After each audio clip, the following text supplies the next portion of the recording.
For tuning in. We're going to start a series tonight that I'm calling The Life Cycle of Man. And so we'll jump in. Here's the purpose of this study it's to study the life cycle of man from conception to eternity. So, in other words, if you think of a human being from the moment they come into existence at conception all the way to eternity, that's going to be our focus. One of the things that we'll make as initial observation is that a man's existence, whether saved or lost, has a beginning but no end. So obviously, men don't exist all the way back in time past. You came into existence at a point in time. But once you come into existence, whether you're saved or lost, you have no end. You have an eternal existence. Here's the definition of life cycle. Life cycle is the series of changes in the life of an organism, including reproduction. So in other words, as an organism goes from its beginning to then out into the future, there's a series of changes that it goes through. And we'll be looking at that for man. So let's start at preconception. So this is before one is conceived. Every human is fearfully and wonderfully made and known by God before they even come into existence. Psalm 139:14. I will praise thee, for I am fearfully and wonderfully made. Marvelous are thy works, and that my soul knoweth right well.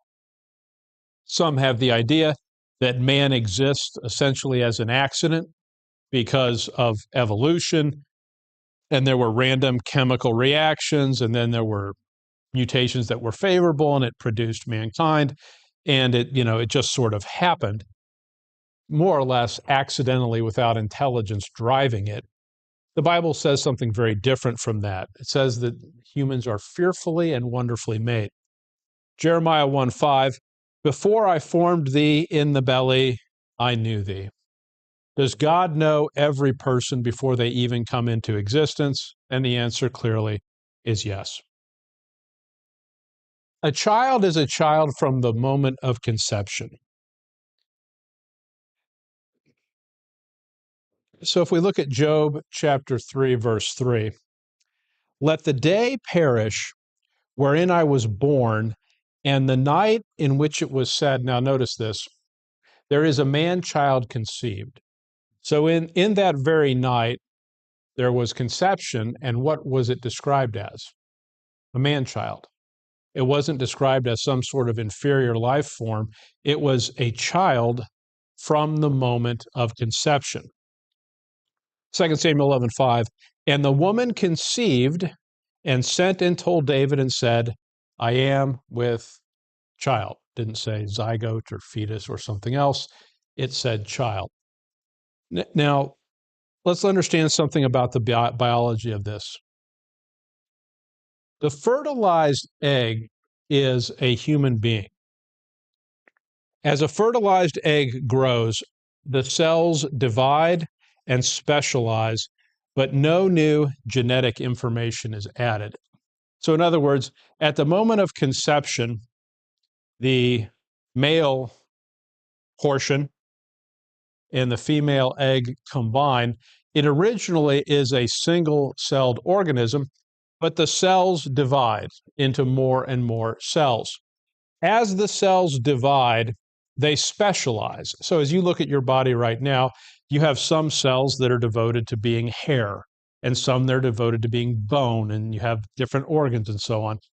So you have a mature adult has different types of cells.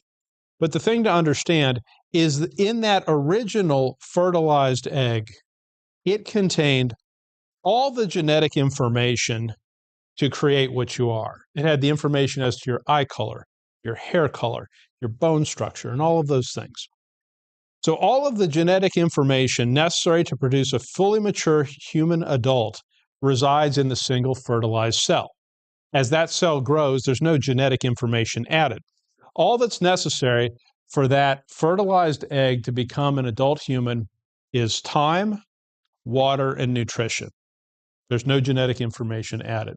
Now, that tells you something about the man-child being conceived, or it being a child from the moment of conception, because at the moment of conception, does it at that time have all of the genetic information that it will ever have? And the answer is yes.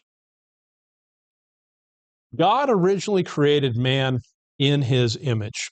Genesis 1:26. And God said, "Let us make man in our image, after our likeness, and let them have dominion over the fish of the sea, and over the fowl of the air, and over the cattle, and over all the earth, and over every creeping thing that creepeth upon the earth." Genesis 1:27. So God created man in his own image. In the image of God created he him. Male and female created he them. Some have the idea that man is essentially a bald ape. That, in other words, your descendants from apes and chimpanzees and so on, and they were hairier than you are, and you have less hair, so essentially you are a bald ape. That is just silly, crazy talk. That doesn't make any sense. You are made, all men are made in the image of God, in his likeness. That was God's design. Now, Genesis 1 says that man was originally created in God's image. But if we look at Genesis 5:1, Genesis 5:1, this is the book of the generations of Adam. In the day that God created man, in the likeness of God made he him. So in the day when man was created, he was created in the image of God. But read verse 3.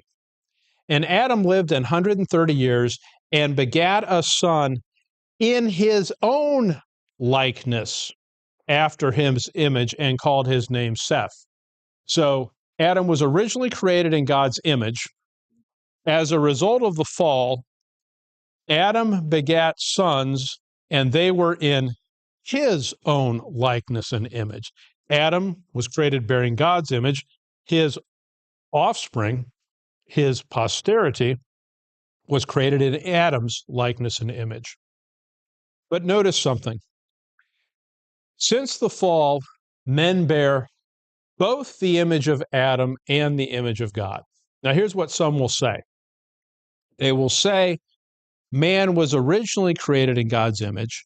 Man then fell, and when man fell, Adam's descendants were in Adam's image, and they were no longer in God's image. So Adam started off in God's image, but Adam's descendants are only in Adam's image, is the thinking that some have. But let me show you that's not true. So we've looked at Genesis 5, verse 1, that Adam was made in his own, let me just read it, Genesis 5:3. And Adam lived 130 years and begat a son in his own likeness after his image. So Adam's offspring are in his image. But notice Genesis 9:6. Whoso sheddeth man's blood, and this is Genesis 9, this is after the flood, this is 1,600 years after Genesis 1, 2, 3. Whoso sheddeth man's blood, by man shall his blood be shed. Why? For in the image of God made he man. What is the reason that God creates the institution of capital punishment so that human government can impose the death penalty on evildoers? What is the reason for that? Well, the reason is that man was created in the image of God. Now notice 1 Corinthians 11, verse 7. For a man indeed ought not to cover his head, for as much as he, notice the next word, is the image and glory of God, but the woman is the glory of man, of the man.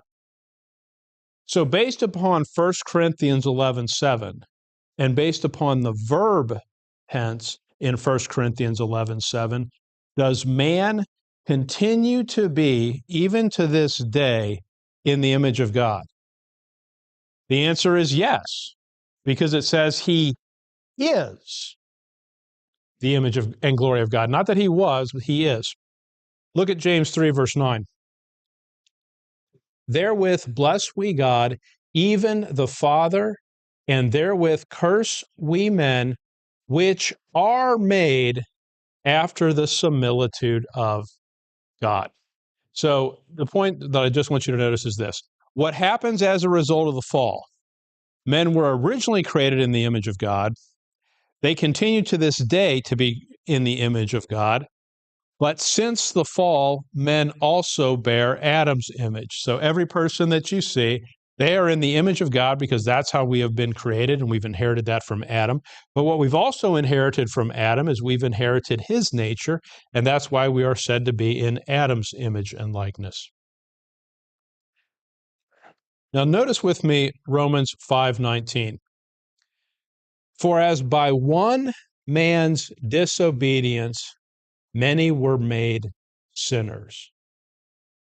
As a result of Adam's disobedience, you are a sinner. You cannot avoid that fact.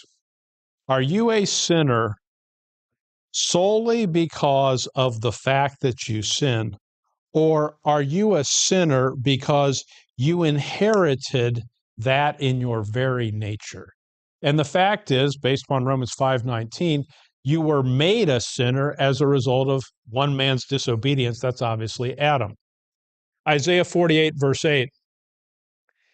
Yea, thou heardest not, yea, thou knewest not, yea, from that time that thine ear was not opened.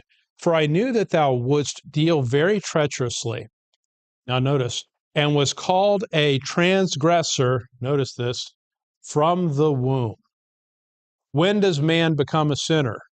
Is it after he's old enough to do a bunch of sins, or is he a transgressor even from the womb? And the answer is from the womb. Psalm 51:5, behold, I was shapen in iniquity, and in sin did my mother conceive me. Ephesians 2, verse 3, among whom also we all had our conversation in times past in the lusts of our flesh, fulfilling the desires of the flesh and of the mind, notice, and were by nature the children of wrath, even as others. So if you think about Romans 5:19, for as by one man's disobedience many were made sinners, as a result of Adam's disobedience, as a result of Adam's fall, all men were made sinners. You can't avoid that. It's just automatic. It's inherent. Ephesians 2:3 then says, by nature the children of wrath. Because we are all by nature, we inherited that from Adam, we are sinners. What are we then automatically? We are by nature the children of wrath. That's what we are. That's what we're going to inherit as a result of the fact that we are sinners. Now, notice, let's put these two concepts together. Men are sinners from conception and start sinning at birth. So we looked at Romans 5:19, for as by one man's disobedience many were made sinners. So we're made that way from our very beginning. Romans 9, verse 11, for the children being not yet born, neither having done any good or evil, that the purpose of God according to election might stand, not of works, but of him that calleth. What Romans 9:11 describes, it's referring to Jacob and Esau. Prior to them being born, it describes them as neither having done any good or evil. I'll use this as perhaps an illustration. It's good to correct young children so they learn how to behave. Do you often need to correct a baby in the womb where you say, okay, look, knock it off? Typically, they're not a problem. It's not until after birth that behavioral problems that you need to address as a parent start to emerge. Psalm 58, verse 3, the wicked are estranged from the womb. Notice, they go astray as soon as they be born, speaking lies. 1 John 2:12, I write unto you, little children, because your sins are forgiven you for his name's sake. So what those verses collectively tell us is men are sinners from conception, and when do they then start sinning? Well, at birth. They immediately start at that point, as soon as they be born.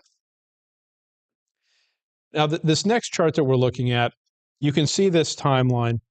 And the purpose of this, there are 4 developmental stages of earthly life, and we're going to look at these. If we start here on this side and then we go to this way direction right here, we'll start here and you see that there's infancy, followed by childhood, followed by youth, followed by adulthood.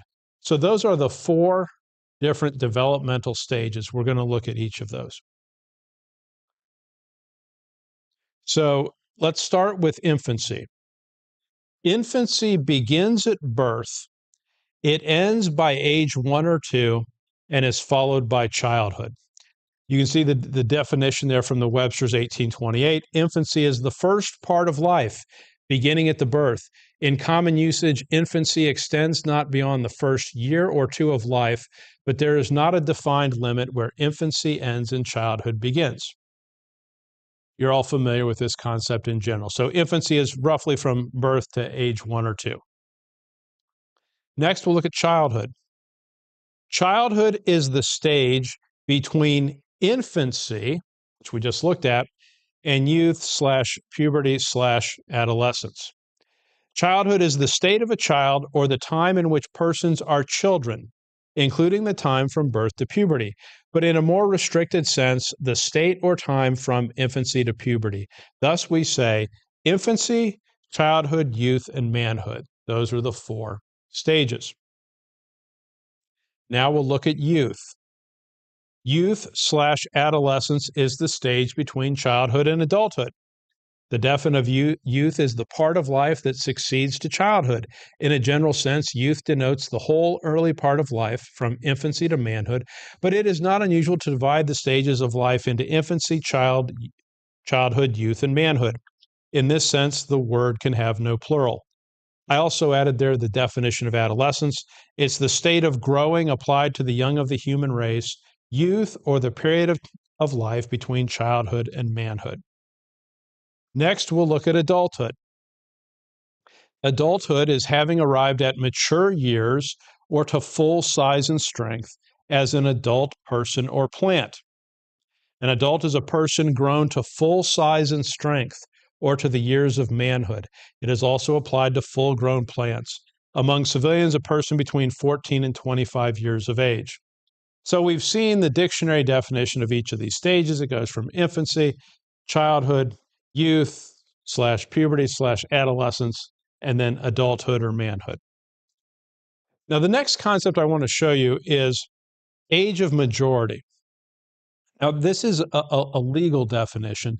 Age of majority is the legal age of adulthood. In other words, this is the point at time at which someone is considered a legal adult in the eyes of the law and therefore accountable as an adult. The legal age of adulthood when a person is able to perform certain actions, such as being able to enter into a binding contract, voting in a general election, creating a valid will, and the ability to purchase alcohol. It is also the age when parents are no longer required to make child support payments. The age of majority is 18 in most states, but this also varies according to activity. For example, entering into a binding contract can be done at age 18, but purchasing alcohol is limited to persons 21 years of age or older. What I want you to simply notice from this slide is the idea of age of majority or legal age of adulthood, and it applies somewhere between 18 and 21. So here's the 4 developmental stages of earthly life, and we're going to add in the transition points. So infancy starts at birth, and it then continues until age 1. At age 1, childhood begins, and then at the onset of puberty, that's where youth begins. The youth phase continues until someone reaches the age of majority. At that point, they are in adulthood. And then, of course, the last stage in terms of earthly life cycle would be physical death. So that's the chart, if you will, from birth to physical death. That's the entire earthly human life cycle. Now, I want to add something to this chart. So if you look at childhood, if you look at that second phase, it can be divided into two sections. And I've called one of those the little ones or little children, and then the other is older children. And what you'll see in between that is there's a dividing line. And that dividing line is the knowledge of good and evil. The key thing to take away from this chart is that the knowledge of good and evil is what distinguishes between little ones and older children. So someone's an infant, they move into the childhood phase. Within the childhood phase, there's two portions of it. There's before you have the knowledge of good and evil, when you're a little one or a little child, and then there's after that when you're an older child and you possess the knowledge of good and evil. Now, we've seen this previously, but let's just notice this. Little children, so they're beyond infant, they're a little child, they are sinners and commit sins.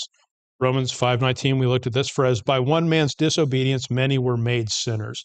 So if you think of a little baby, a cute little infant that is harmless and can't do anything, are they a sinner?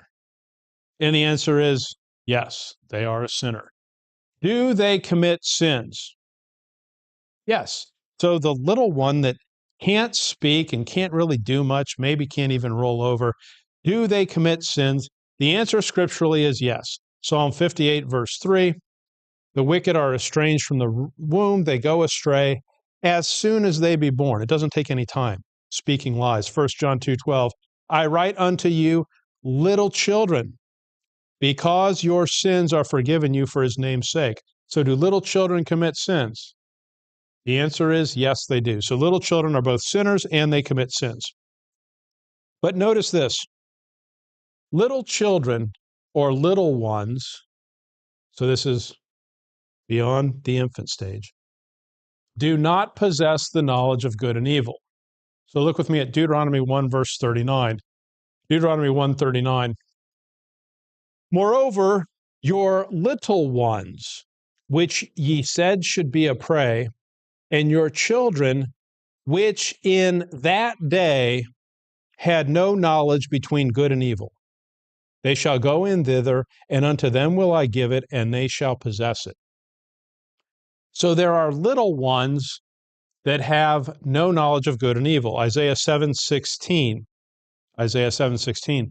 For before the child shall know to refuse the evil and choose the good, the land that thou abhorrest shall be forsaken of both her kings. So let me give you a simple example. Let's say you have two really small children and they're playing next to each other, and the one is right here and he has his set of trucks, and the other is right here and he has his set of trucks.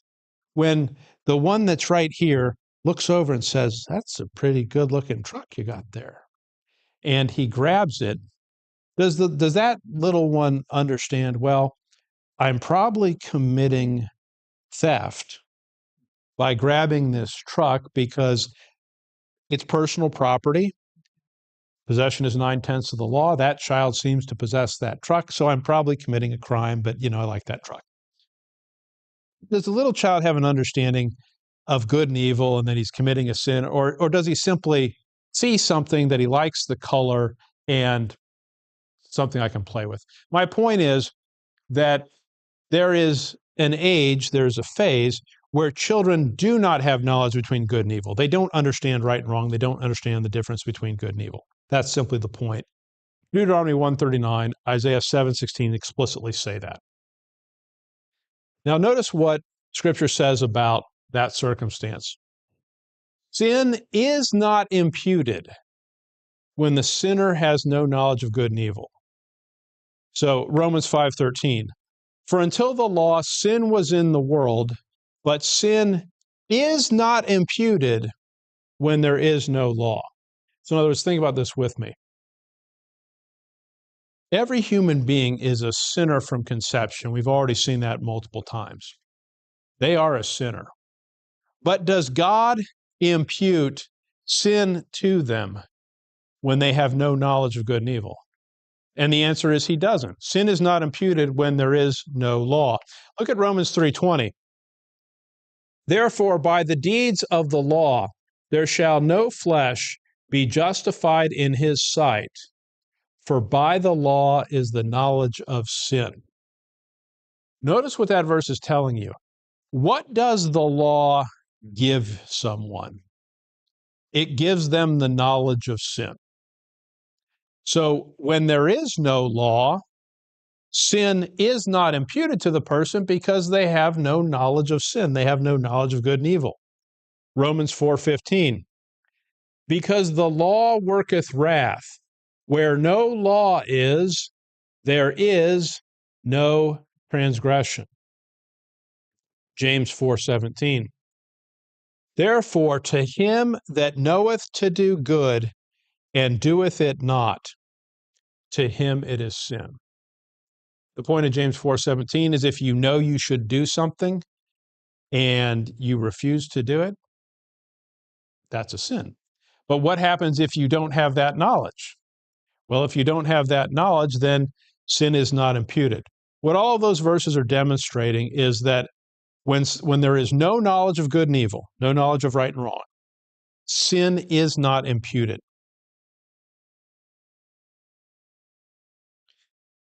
Man is spiritually alive prior to acquiring the knowledge of good and evil. So think about this with me for a minute. The little one does not have knowledge of good and evil, right? We saw that in Deuteronomy chapter 1. What I'm going to suggest to you is that man is spiritually alive prior to acquiring the knowledge of good and evil. Look at Genesis 2:17. But of the tree of the knowledge of good and evil, thou shalt not eat of it, for in the day that thou eatest thereof, thou shalt surely die. What God says to Adam, he tells him not to eat of the tree of the knowledge of good and evil.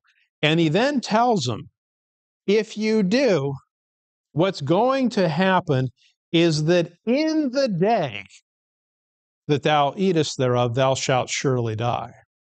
Now, what that tells you is the death that is being referred to, physical death. Did Adam physically die the same day he ate from the tree of the knowledge of good and evil? He did not. So the death that's being described there is a spiritual death. Adam and Eve were spiritually alive until they ate from the tree of the knowledge of good and evil. When they ate from the tree of the knowledge of good and evil, what did they acquire? The knowledge of good and evil. And when they acquired that knowledge, they died spiritually.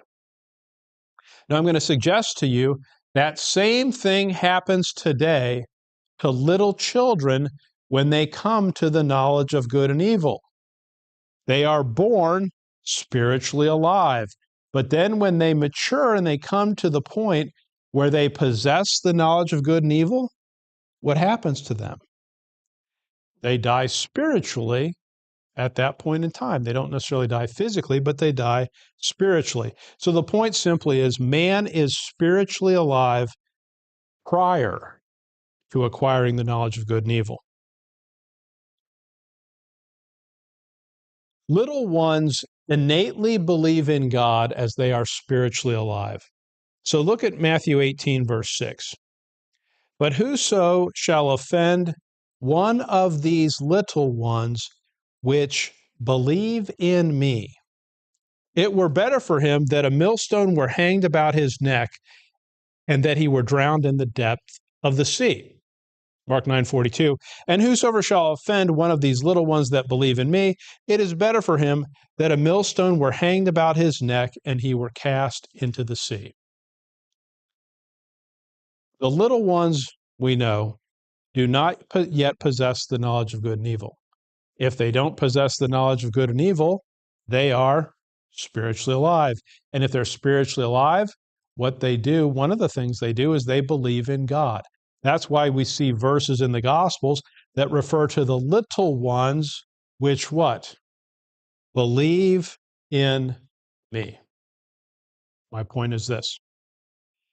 Every small human being on the earth, ever born, as a little one, you know what they believed in?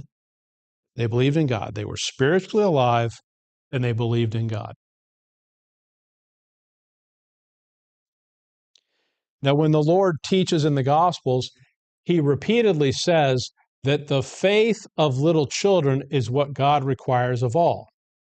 Matthew 18:3, and said, verily I say unto you, except ye be converted, notice this, and become as little children, ye shall not enter into the kingdom of heaven.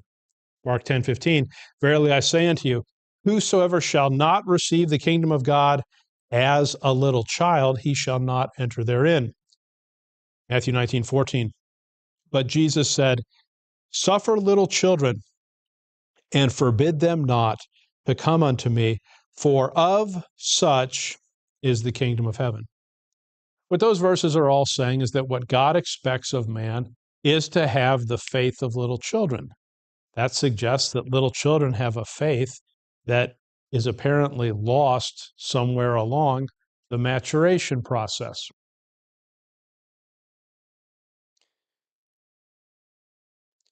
So notice this.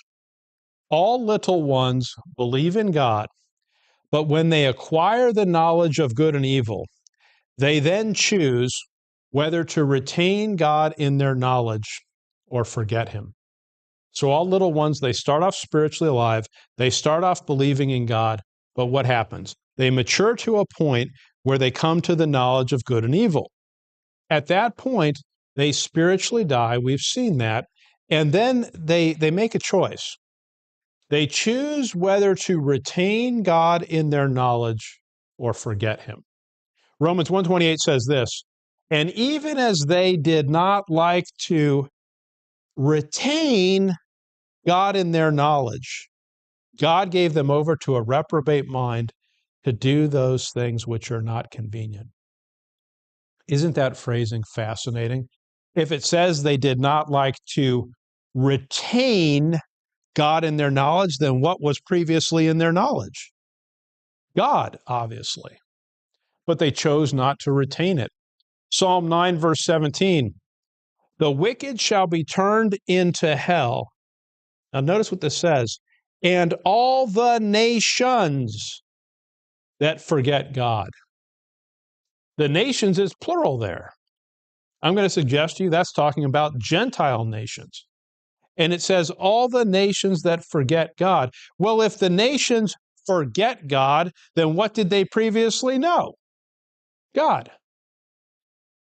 Psalm 9:17 would include the little children of Gentiles in time past.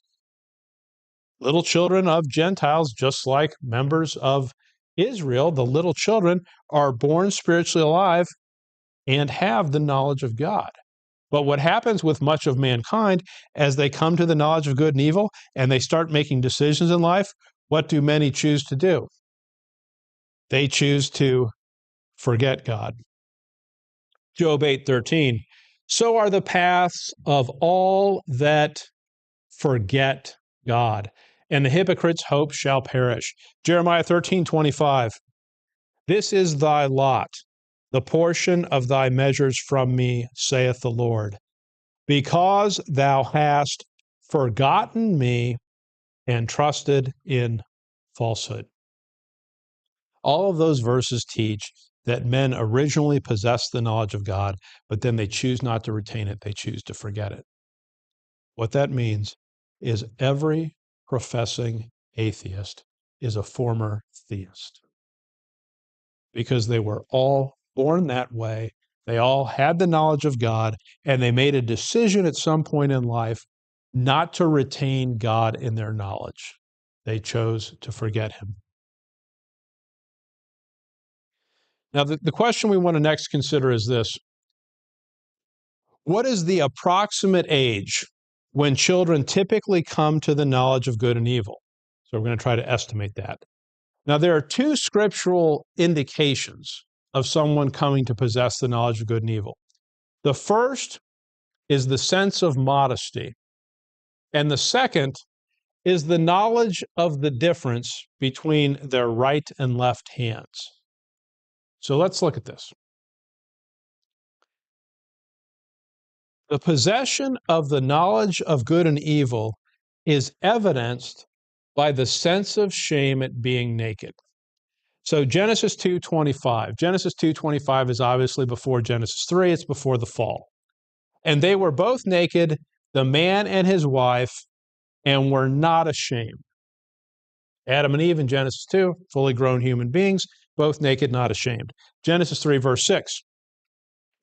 And when the woman saw that the tree was good for food, and that it was pleasant to the eyes, and a tree to be desired to make one wise, she took of the fruit thereof and did eat, and gave also unto her husband with her, and he did eat.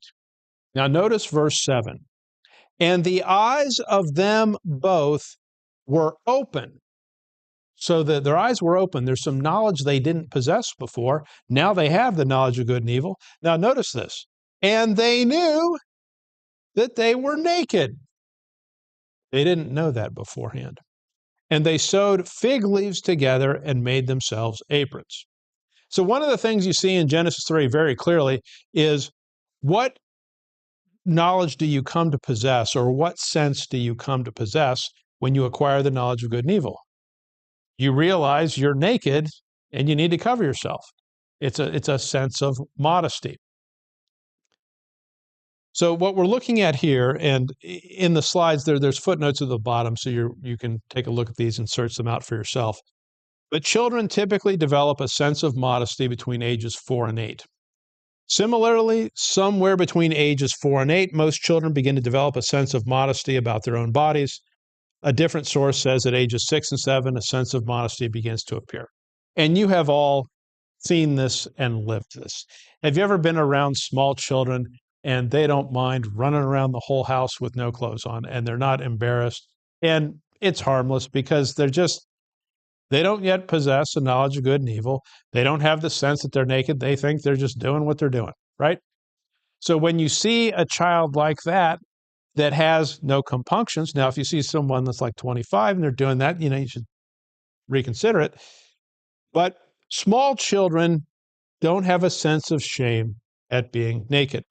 They develop a sense of modesty somewhere between 4 and 8 based upon those sources. Now, the next thing we're going to look at here is Scripture suggests that children come to the knowledge of good and evil around the time that they learn the difference between their right and left hands. So Deuteronomy 1 verse 39. Moreover, your little ones, which ye said should be a prey, and your children which in that day had no knowledge between good and evil, they shall go in thither, and unto them will I give it, and they shall possess it. What Deuteronomy 139 is referring to is that Israel was refusing to go into the promised land because they feared the giants. And one of the things they said is, look, our little ones are going to be a prey. They're going to be defenseless. The giants are going to hurt them, sort of a thing. And the Lord's response to that is he describes those children that had no knowledge between good and evil. So these are small ones. These are not youth. These are tiny children. Now, what's fascinating, compare that to Jonah 4, verse 11. Now, as you recall, Jonah is not excited about going to Nineveh. And his concern in Nineveh is because he perceives Nineveh as a threat to Israel. His concern is, if I go to Nineveh and I preach to them and they repent, God is going to not pour out his judgment on Nineveh if they repent. And I don't want that. I'd rather have him pour out his judgment. So Jonah goes to Nineveh, he preaches to them, and he sits to observe what happens. And God is speaking to Jonah, and notice what he says in Jonah 4:11. And should not I spare Nineveh, that great city, wherein are more than 600,000, that's 120,000 persons, that cannot discern between their right hand and their left hand, and also much cattle. I think what that's telling you is God's not making the point, there's a bunch of adults there that are sort of confused about how hands work and they can't tell the difference. He's referring to little ones that haven't yet matured to know the difference between their right and left hand. One thing to take from this is that the children of idol-worshiping Gentiles, the Ninevites, are described similar to the children of Israel.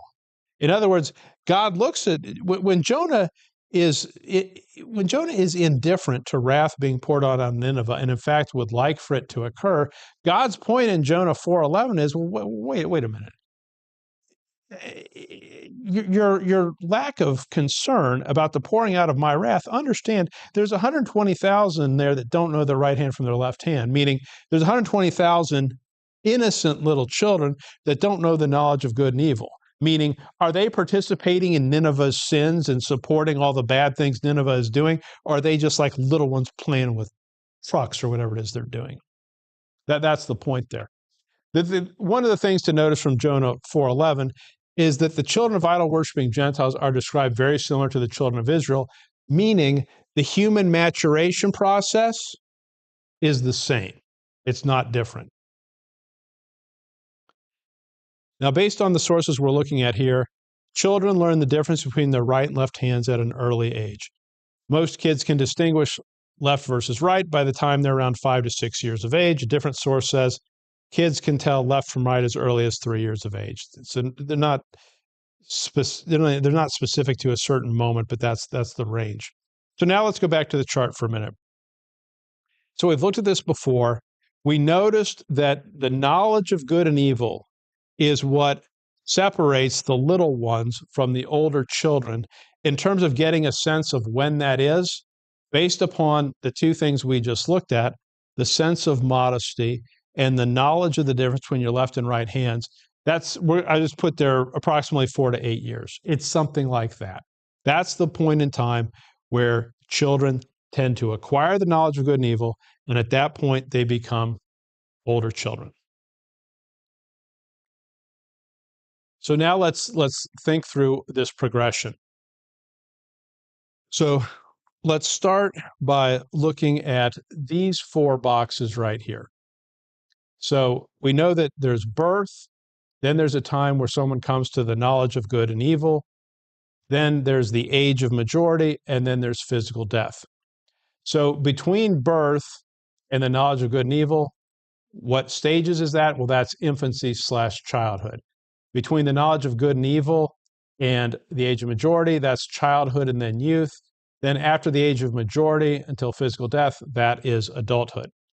Now, what I want you to notice is that between birth and the knowledge of good and evil, that's infancy, childhood, that's a time of being spiritually alive because the little ones don't have the knowledge of good and evil, so they're spiritually alive at that point.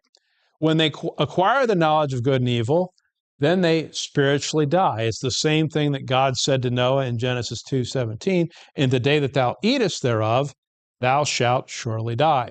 So the little one that acquires the knowledge of good and evil, they change from being spiritually alive to then being spiritually dead. Between childhood, youth, and adulthood, they remain spiritually dead. There's no change there. This chart doesn't include the gospel.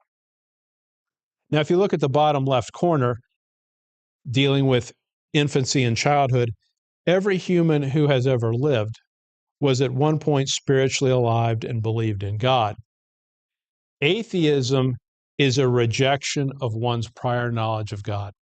So what happens is when there are people that are well-educated atheists with all kinds of philosophical and other arguments against the existence of God, they are denying the former knowledge they had.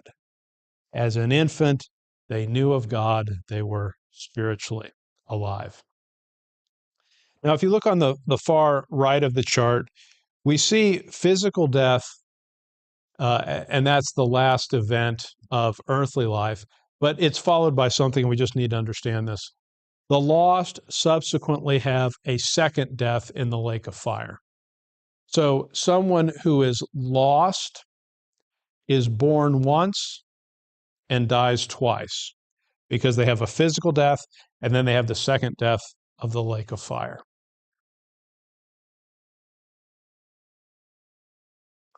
Now, this next thing we'll look at here is the little child does not know good and evil. So we've already seen that. But notice this. The imagination of man's heart is evil from his youth. So if we're thinking about the little child over here and then later on they become a youth, well, the little child has no knowledge of good and evil. We've seen that. But how does Scripture describe youth? Well, let's look at this. Deuteronomy 1, verse 39. Moreover, your little ones, which ye said should be a prey, and your children, which in that day had no knowledge between good and evil, they shall go in thither, and unto them will I give it, and they shall possess it. Little ones have no knowledge of good and evil. Compare that to Genesis 8:21. And the Lord smelled a sweet savor, and the Lord said in his heart, I will not again curse the ground any more for man's sake. Now notice this. For the imagination of man's heart is evil from his youth. Neither will I again smite any more every living thing as I have done. Jeremiah 22:21. I spake unto thee in thy prosperity, but thou saidst, I will not hear. This hath been thy manner from thy youth, that thou obeyedst not my voice. Jeremiah 32:30. For the children of Israel and the children of Israel have only done evil before me from their youth. For the children of Israel have only provoked me to anger with the work of their hands, saith the Lord. So let's put this together. We saw previously that someone is a sinner from the moment of conception. As soon as they be born, they start sinning. So if you think of that little infant, is it a sinner? Yes. Does it sin? Yes. But does it have the knowledge of good and evil? No. So it is spiritually alive, it is sinning, but it does not have the knowledge of good and evil. But when that infant lives a bit longer and they come into the youth phase, what happens as they enter the youth phase according to those verses? Genesis 8:21 is probably the clearest one. For the imagination of man's heart is evil from his youth. His thinking, his thought process. When does it go really bad? Not as an infant, not as a little child. When does it go bad? It's a youth. What is a synonym for youth that we saw earlier? Adolescence. When do you start to have trouble with raising children? Adolescence. And the Bible tells you that that's going to be the case because that's when the imagination of man's heart is evil from that point forward. Now, let me say this. We're older and well behaved. Do those verses say the imagination of man's heart ceases after they leave youth? Or do you just get better at sort of concealing it? Right? So, in other words, what really happens in the maturation process is the youth, that's when the imagination of the heart gets really bad, and youth haven't yet discovered how to conceal it. And then as they progress, what do they learn to do? Well, you don't tell everyone everything you think, right? You learn to be more discreet about some of these things. So those are the four stages that we wanted to look at. We'll pause there and pick up there next time.